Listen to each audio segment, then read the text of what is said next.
kami persilakan untuk dapat melakukan sesi penandatanganan MOU. Pemerintah Kabupaten Aceh Besar berkomitmen meningkatkan layanan kesehatan lebih lengkap bagi masyarakat. Hasilnya, kini pasien stunting dan gizi buruk sudah bisa dirujuk ke Rumah Sakit Umum Daerah atau RSUD Kabupaten Aceh Besar.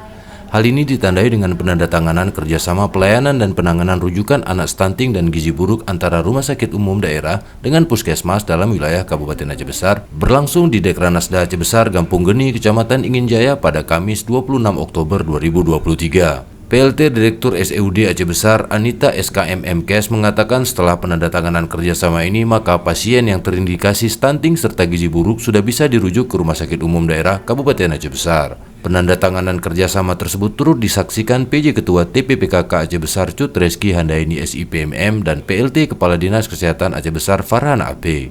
Anita berharap penanganan stunting juga dapat bekerja sama dan bersinergi dengan TPPKK Kabupaten hingga TPPKK Kecamatan dan Kampung. Anita juga mengajukan permohonan kepada PJ Ketua TPPKK Aceh Besar agar dapat bersinergi dalam usaha penanganan dan antisipasi stunting dan gizi buruk di Aceh Besar, karena simpul TPPKK sangat kuat hingga ke kampung-kampung. Sementara itu, Ketua TPPKK Aceh Besar Cut Reski Handayani menyambut baik kerjasama yang telah dilakukan dan TPPKK akan ikut mendukung upaya penurunan angka stunting yang mana saat ini Aceh Besar masih di atas rata-rata nasional. Dengan harapan semua elemen tetap berkomitmen dalam menjalankan tugas penurunan stunting ini dengan komitmen penuh. Sementara itu, PLT Kepala Dinas Kesehatan Aceh Besar Farhan AP mengatakan Aceh Besar menargetkan penurunan angka stunting hingga 14% pada tahun 2023. Ia mengaku memiliki kendala petugas yang tidak merata yang mengakibatkan banyak jumlah balita sasaran, akan tetapi inputnya masih lambat. Namun pihaknya terus berupaya untuk mengejar target.